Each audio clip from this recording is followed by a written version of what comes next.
غابة توننبرج. ورا الاسم دوت في حاجات كتيرة حصلت، ناس ماتت والموضوع بدأ. القائد الجرماني أرمينوس ضابط في الجيش الروماني درج الوالي فاروس، وده أدى إلى إبادة فيالق كاملة من الجيش الروماني ومات 20,000 جندي. ده أدى لانتحار فاروس بالسيف. ولما أغسطس سمع الكلام دوت قال فاروس قعد ليه فيالقي وضرب راسه في الحيطة. روما توقفت عن التوسع شرق نهر الرين للأبد. الصين وانج مانج بيعمل إصلاحات أراضي، حظر بيع عبيد، أدى لاضطرابات اقتصادية. زي مين؟ معرفش. بيفرض ضرايب على العزاب وعلى اللي مش عايزين يخلفوا. وفي الصين كان في حكاية كبيرة اسمها ثورة الحواجب الحمراء اللي أنهت حكم وانج مانج.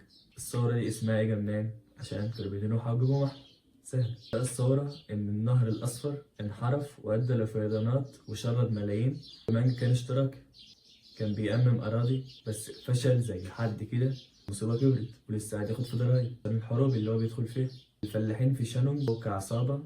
بعد كده انضم ليهم الناس، وفي سنة 23 ميلادية اقتحمت العاصمة شانجان، قتل وانج في قصره، جثته اتقطعت حتت صغيرة. الحواجب الحمراء ما كانش لهم رؤية للحكم. يوشيو في 27 بعد ما تعبوا من الحرب والجوع.